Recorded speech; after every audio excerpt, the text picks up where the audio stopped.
Hi, I'm Cynthia for Artbeads Cafe and Cheri joining me today. Hi, Cynthia. Hi, Cheri. How are you doing today? I'm good. How about you? Good, good. And today we have again a beautiful table. Oh, we do. With a lot of fabrics. So many colors and patterns. Yeah. Yes.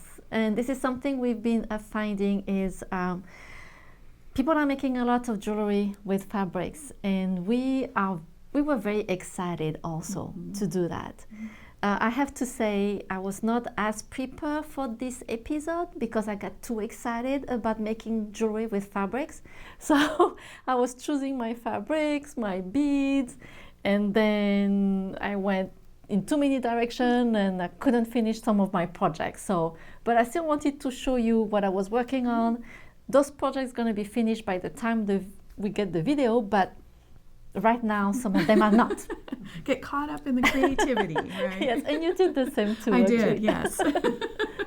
Because we suddenly we're discovering this whole world with playing with fabrics. And I think that you're like me, you have tons of piles of fabric somewhere in your house. Yep, scraps of things. I even save old shirts, where I just love the pattern of it, and it's so beautiful. I saved it just strictly for the fabric. Yeah, exactly. Yeah, and I do the same. I love ribbons, so I always have those scrap of ribbons, and we got excited to play with those. So let's show you what we did. And I can start here on my side. So we already did a video a while ago about embroidery. So I wanted to bring that again. And we did some teeny embroideries, and we use, here I use some non-design bezel. So those are great because you have that piece that is very important to secure your piece of fabrics in it. And it's very easy to use it. And those are our kits. And this is a kit also with the chain. So on this one, I just choose the fabrics that have a little flower on it, and I did some beading around it. And then I wanted to do another one. So on this one, I cut a flower on a piece of fabrics, and I wanted the flower to be a little up. So I glue behind a piece of batting. Right. So just a little ball of batting, and it makes the flowers pop a little. That's so cute. Gives it some dimension. Yes. Really cute. Exactly. It matches those flowers so well in the beaded necklace. Yes. And you know how you feel so happy when you can find things that match together, and it's like, yeah, I find something. It's meant to be. Yes, exactly. Yeah. I was so happy to see find the same flower color. I love it. I thought that was fun. And I love orange, so that one just really speaks to me. Those are your colors. I just love that. So cute. And then I did this one also a while ago with a piece of how do you call that? I forgot. Lace. Lace. Like a lace ribbon, wasn't it? Okay. Yes, it is. And I just glue this middle piece, and then the chain, I saw the chain and added some charm on it. And I thought that was a really fun piece. And I did the same on this, and this time I glue a piece of leather on the chain. And actually, that pieces of leather, it's an old belt. I was going to ask, because it has the holes punched and a little bit of detailing, which is really fun. I love that belt, and I couldn't sew it away, so I cut it in pieces, and it's here on my arm now. Thanks for that. Love that. Thank you. And then, so this is one that I started but didn't finish.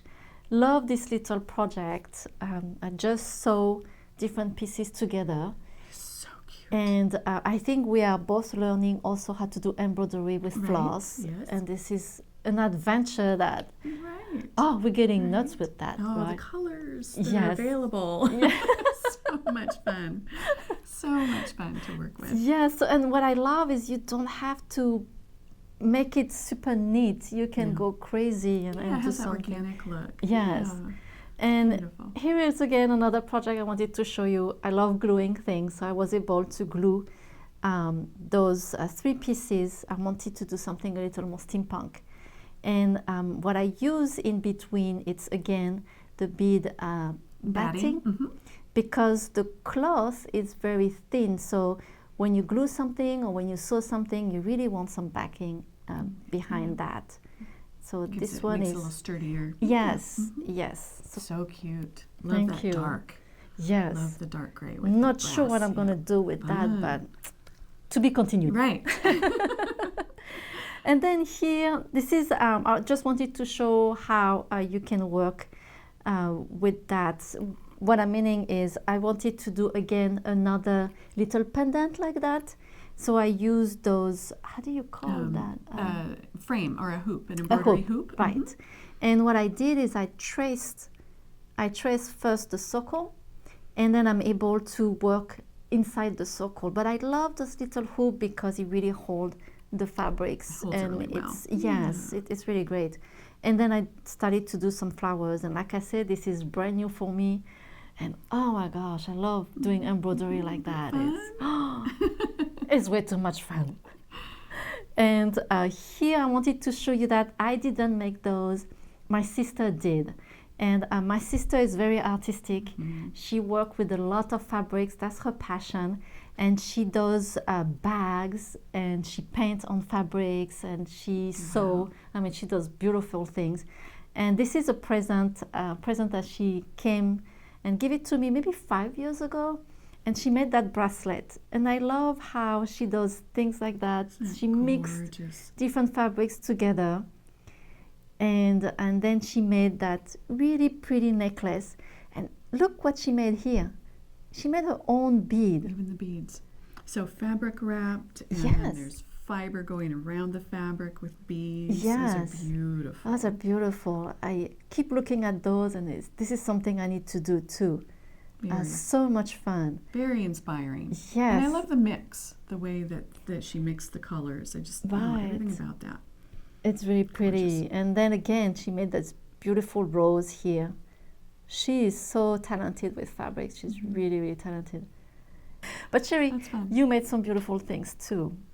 I had a lot of fun with the fabric, and so I ended up making this little bird pendant. It's not strung on anything yet. Right. I got carried away with the beads and the fabric, but I wanted to show how I went about picking that little bird out, and after the fact, then I just used 50-knot seed beads and then the embroidery floss and mixed it up. I wanted a little of both. This is adorable. So I think he's really sweet. It is so cute. I found this fabric in my scraps, which I loved, and there's little birds all over. But I liked the way this little bird was sitting on the flower, and so I was pretty sure I wanted to do something about 2 inches square. So I made a little frame, just sticky note paper, folded it in half each way, and then cut the center out 2 inches. Okay. And then I was able to frame the little bird by turning this. I've got tape on here, so now it's not going to slide, but getting him the way I liked. Do I have enough flower? Do I have too much sky? And then I was able to get it just the way I wanted, and then I just drew a pencil outline and then removed that. And so that was I like that tip. Yeah, It that's gets great. your focal where you want it. That's great. So, And then you just bead on and the I pattern. used the hoop. I just I cut it down a little bit and then used the embroidery hoop and then outlined his little body and wings with the embroidery floss and then seed beaded. So pretty. Filled in here and there. So that was a lot of fun. Yeah, I love It'll it. be a necklace. I've put jump rings on the ends, and I don't know if I want to put them on chain yet, or if I want to do beads, or maybe more fabric. I'm not sure. Oh yeah, that'd be great. I love see. how you finish here.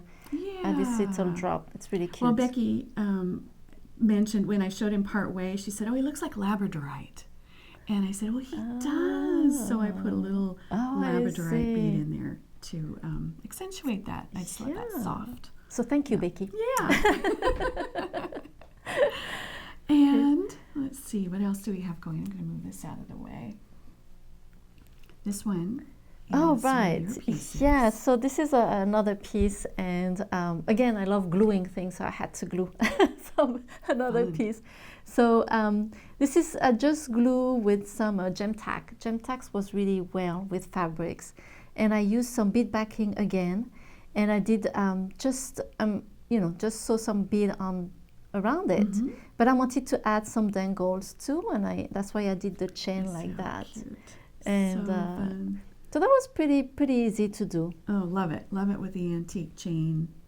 Right. It just all comes together. Yes. My Yeah. daughter said, you know, it looks like those, like the queen and the king. They had those, you know, those pattern on them. I was like, okay. I Very didn't understand royal. what she said, but she was really. very royal. It was She liked that something one. from that piece that Yeah. drawn her. Yes, Yeah. it was Oh, cute. fun. So something else I've really enjoyed is Mhm. ribbon and yarn. Oh, the Yes. yarn out there is so beautiful, and Mhm. all the different kinds of ribbon. And so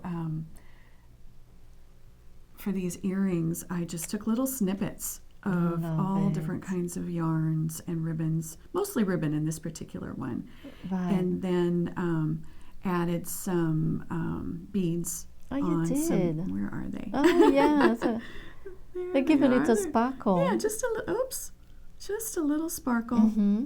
There they So are cute. on just beading string, and just one bead on each end. Just tied a little knot, and then gathered the whole thing up on just a piece of wire and did a Oh, you did. slid the cap over the top. They're just Right. folded in half, each little piece, and then the gorgeous. Love this wonderful antique cap. And then just finished it with a wrap loop, and so fast and easy Really? to make. Yeah. Those are so So, a fun. lot of fun. So you can use any type of leftovers that you have at home and do something like that. Oh, definitely. And then we've been wanting to work fiber in with the loom. Yes. And so again, same ribbons, just all different kinds that I've mixed. This is really simple, just a row of beads and or two, and then some fiber back and forth a couple times if you want, another row of beads. That's And beautiful. really fun. And this is kind of how it looks as you're working it in. To finish something like this off, there's a couple different ways you can go about it. Traditionally, you would take this off the loom, turn the whole piece over, and then work the ends of these pieces into the back of your okay. weave. Okay. And then finish the back off with a piece of felt or Right. something so it looks nice and finished. But Megan said, gosh, wouldn't it be cute if you tied these together? You know, just tied these little pieces together so it forms kind of a fringe all the way down. Right. So I think, and so fast Yes. and easy. So I think that's how I'm going to finish it. Thank you, Megan. Yeah, which I think will be so cute. So we get Thank you. inspiration everywhere. Yes.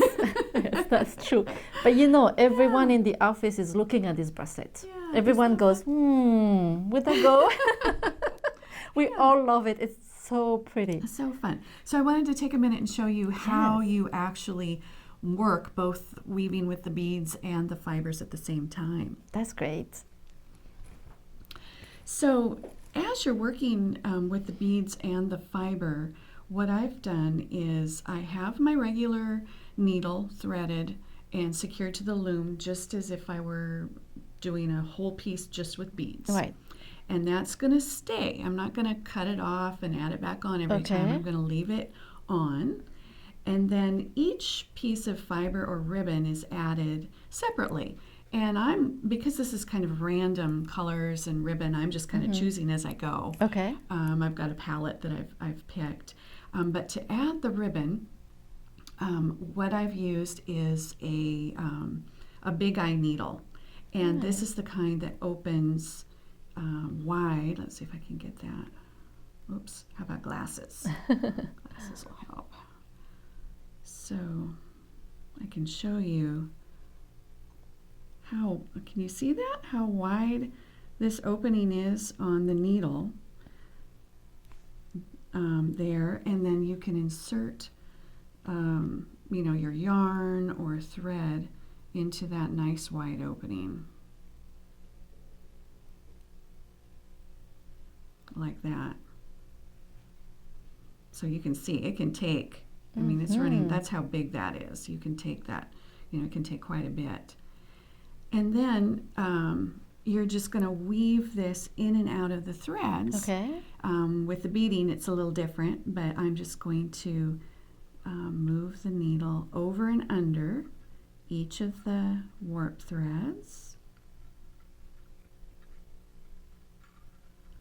like so, and then pull it through and take it off the needle. And that's how easy that is. Yeah. And then I want this one kind of scrunched or folded down. I don't want it flat so much. And so you can kind of play with that, maybe bunch it up a little. And or you can leave it flat. You're going to see the warp threads across, but that's fine depending on what you're doing. Right. And so my thread is coming out of this row of beads back here, and now I want it up here on the other side of my ribbon. And so I don't want to just have this, if I just simply moved it from where I am, I'm going to have a large piece of thread to the outside, which isn't going to be very attractive. And so what I'm going to do is just weave this thread in just along the outside of this, this side of the bracelet to get it closer to the ribbon. And I might go in and out, just kind of depending on what, how many rows of fiber, I need to go across. And then on this one, because it's wide, I'm going to, you can even go through it. You can pierce through it because it's going to kind of scrunch. And so I think I'll just go right through. So you basically weave to go up, right? Yeah, you're just moving that, just moving that thread there. That's kind of where we want. So you can see where this thread is, right where this next row of beads wants to be. Okay. Cheri, do you mind explaining again how you did that? Right. Okay. So my thread was coming out of the end, the last row of beads that I put on, which means that it was way down here. Okay. And now I've added fibers to that. Right. But now I need my thread to be up here where my next new row of beads is going to be. So I wove the needle kind of in and out of these, just between these two warp threads, in and out of the fibers and beads to get it up so that it's near this end ready to go. And remember that you want that thread still coming from underneath the warp threads. Okay. So you may even need to go around a warp thread to get it to do that if you need to. And so now it's pretty much where I want it. Okay. So I'm going to pick up my 12 beads. 12. And I'm passing that underneath the loom, just like normal. And we have a how-to video on all about how to warp the loom and then how to do the basic weaving. Yes, so this is pretty much all the same technique. We're just interrupting it with fiber and ribbon, right? So now it's back to regular technique, and I'm just going to catch these beads. Whoops, not that one. I think this is why I love in the loom is you just put your bead and then you just, in one row, and then you put your needle in. It's like magic. Okay, so now I've got all my beads in place, and then I can play with that a little bit. Like how much of that ribbon do I want to see, and how scrunched up do I want to be? And you can see it's kind of loose, and then as you add more rows, it tightens up to where you want it. Right. So really fun to incorporate the beads in with the fibers. I love it. I love it. If you have yarn also, you can play like that with yarn. That would be beautiful. So beautiful. Yes. And of course you could do this all in fiber. That would be gorgeous. But you have to add beads. Yeah. Cannot do without beads. Yeah, so a lot of fun. Yeah, this is really great. Thank you, Cheri, for sharing with us. That was a great tip. Yes. So I hope you enjoyed this video with the fabrics. We really had fun playing with them, and we still have some work to do. We do. We'll finish it. Yes. So thank you so much for joining us today at Artbeads Cafe, and please subscribe to our email newsletter to get some new ideas and our great promotion. Thank you, Cheri. Thank again, and merci beaucoup. Au revoir. À bientôt. Bye-bye.